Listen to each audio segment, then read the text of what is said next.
I'm telling you, anything that flies without wings can't be trusted. It's against nature and all that's holy. But hey, no feathers off my bones. If it comes crashing down, I'm not the one who'll be needing wings. Your friend, he'll just lend it to us. He owes me a favor. Besides, NPS, that would be the Northlands Parcel Service, has just upgraded their airborne fleet. This baby was one of the first they leased from the Azadi 7 years back, and even then, she was getting on.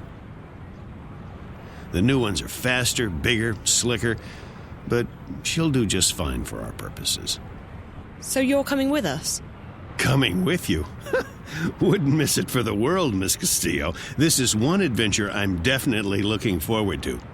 Besides, you'll need me to fly her for you. She takes some getting used to. I don't know. I still don't trust a bird without wings. I'm keeping my eyes on you, sister. One wrong move, and bam! You'll feel the wrath of my beak.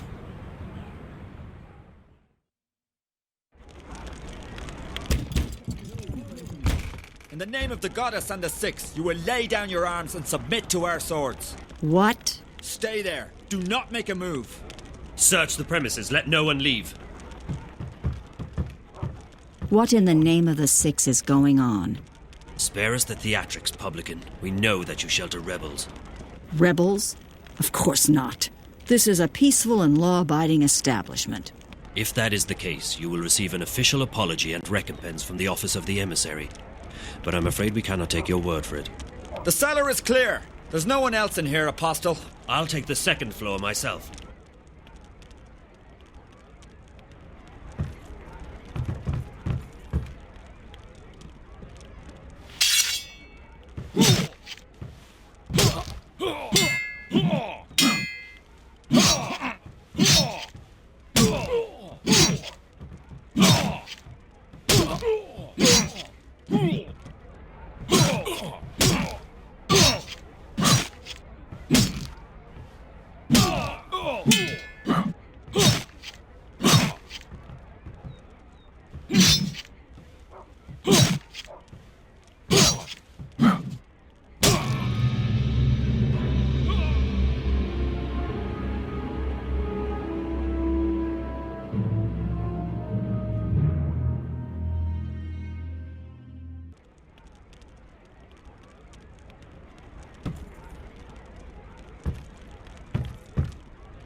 Do not make a move, witch. What is your name? I'll give you one last chance to save your neck, witch. You will help me find someone, or you will die. And not just you. We will send the proprietor of this tavern to Sadir to stand trial for treason. As for your friends who've just left harbour, their ship will be boarded and the supplies confiscated. Do you know how the Azadi punish smugglers? Please. Their feet and hands are bound. They are weighed down with metal, and then they are dropped into the ocean. Please, let them be. They carry only medicine and food. I have no quarrel with you or your compatriots.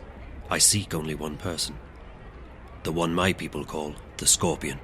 The Scorpion? What do you know of him? If I tell you about the Scorpion, will you let us go, Benrime? Me, the shipment? No. But if you lead me to the Scorpion, then yes, I will let you and your friends go. You'll have your food and medicine. Leave the boat be, Azadi. Please. There are no weapons aboard. It poses no harm to your people. It's in your hands now. Very well. I will take you to the Scorpion, but only if you give me your word that you will harm no one else. You have my word. May the stars forgive me for what I am about to do.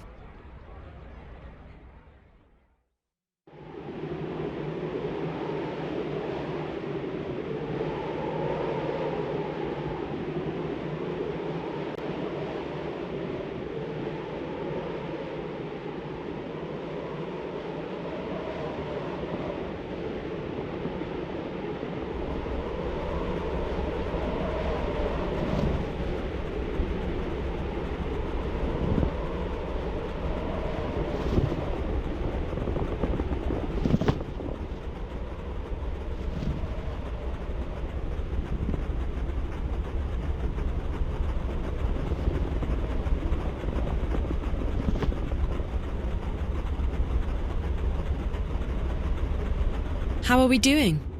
Just fine.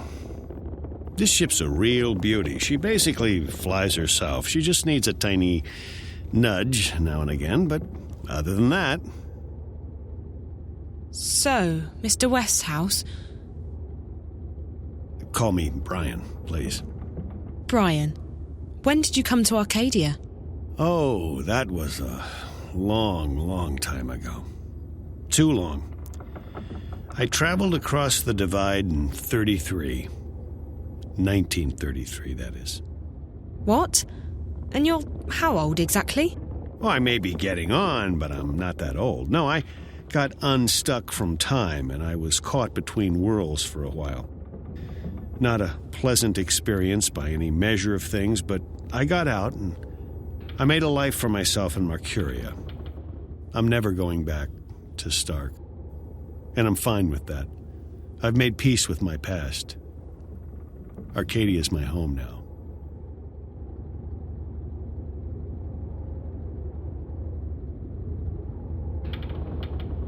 Where in Stark did you come from?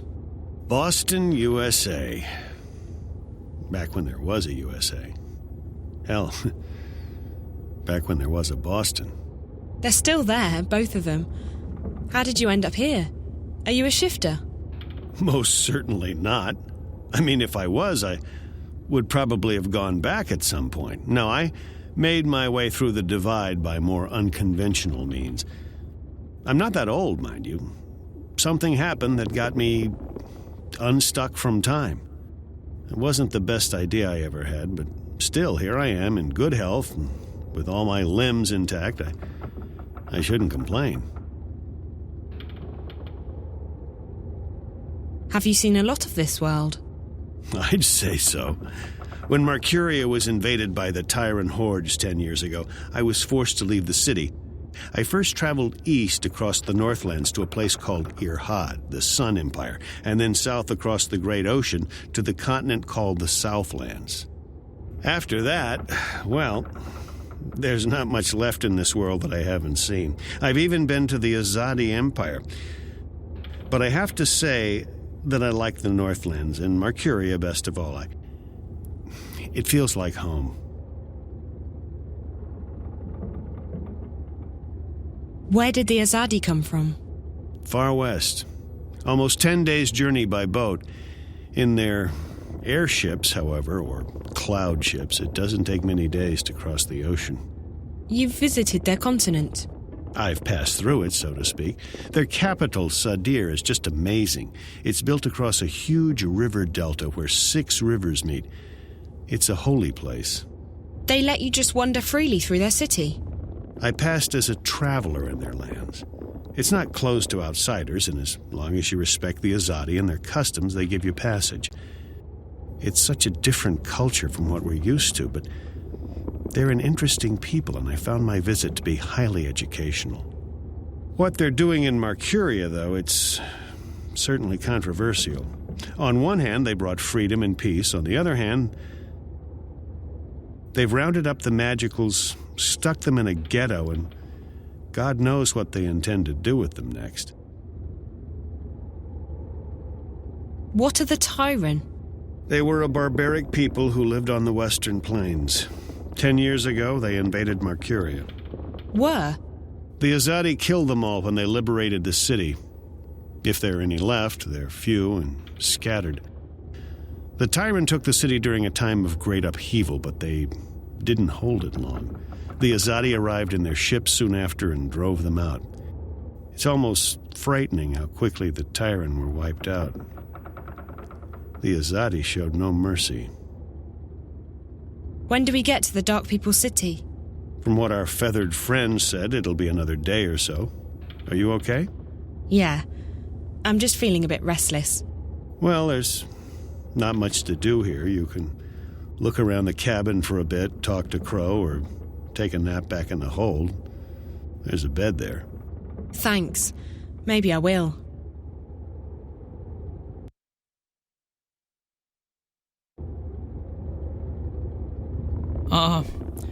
I'm feeling seasick. Seasick? Aren't you used to flying?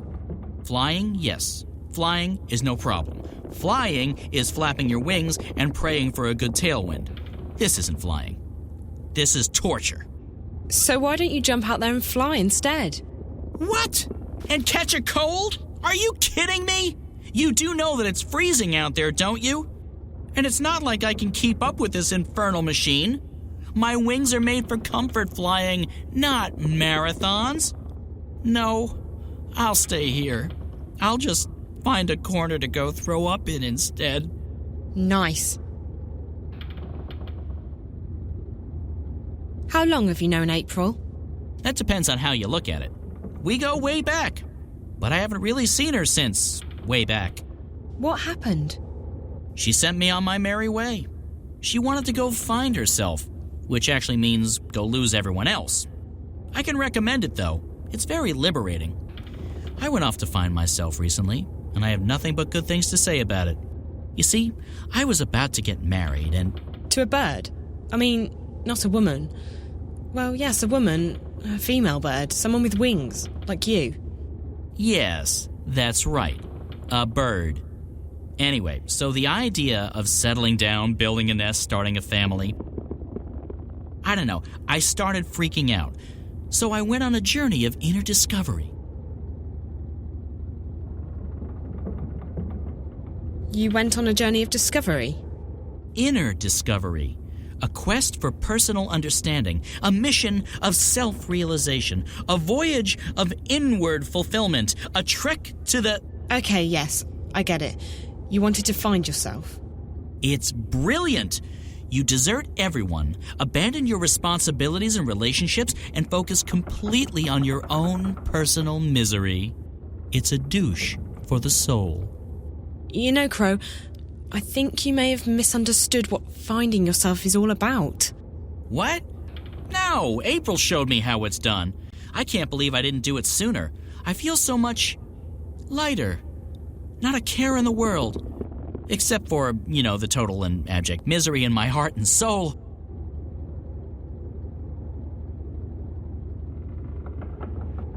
What's it like being a talking bird? My beak is a finely tuned instrument of love. When I speak, girls tremble. And also guys. Guys tremble too, but not in the same way. Right. About April. I don't understand what happened to her. Oh, she was the sweetest, prettiest, nicest girl you could have ever imagined. And she was a real trooper. Save the world and all. You don't see a lot of people doing that these days. But things didn't turn out the way she thought they would. She couldn't go back to her world, first because she was afraid, and then later because she lost her powers. On top of that, the Azadi were after everyone from Stark. Everyone with special powers, everyone who was allied with the Magicals. In the end, I think April just snapped. She was so angry. She felt so betrayed. She had to take it out on someone. Fortunately, she decided to take it out on the Azadi. I wanted to stick with her. I really did, despite the yelling and the bitterness. But in the end, she just up and left me. Right in the middle of nowhere, too. I tried looking for her, but after a while, I gave up. I got the distinct feeling she didn't want me around anyway. So, I left to begin a new life. I don't think there's anything you could have done, Crow. Sometimes the people we know and love change, and sometimes that means we have to move on. What powers did April lose? Her special thingy, being a shifter. First, she didn't want to go back to Stark, and then, one day, she couldn't. Her powers went poof, and no one knows why. Ooh. What? What? Why did you go, ooh? Because it's spooky. Also, I like saying it. It makes my beak vibrate. You don't think she lost her powers because she felt her powers were the cause of her misery? It's... Of course I wouldn't know what... Huh? Seems to me that she was scared about facing reality again, and she decided that her powers would only bring more pain. So she lost them. Oh, that's, psychology, isn't it? Oh, brilliant. You human females from Stark are really clever. So, hey, if we hit April with a really big frying pan, she'll come to her senses, right? What? No. Yes, it's called therapy. I read about it somewhere. Well, not read, more like heard. In a seedy tavern near the docks. After 11 thimbles of Mary Minstrom's yellow fire. Just before dawn. On a Monday. But I remember the fella who told me. Big lad. Arms as thick as oak trees. A stunning collection of scars. Nice eye patch. A real therapist he was. Wait, maybe it was rapist.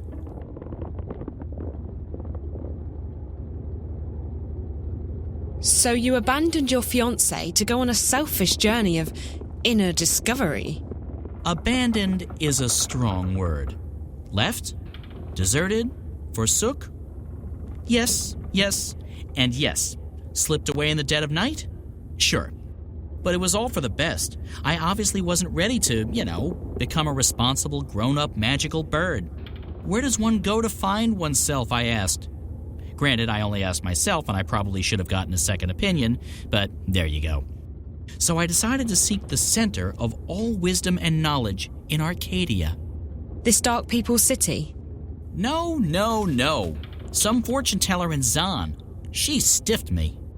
It was actually blind luck that I ended up in the Dark People's City. I never intended to go there, but it was a real blessing, I tell you. These guys, they let me read anything I wanted. And I've learned a lot. Like, for example, did you know that a Diavon water snake can grow to be almost 200 meters long? I didn't. I didn't really want to find out either, because now I'm really freaked out by water, but there's not much else to do in the place except read.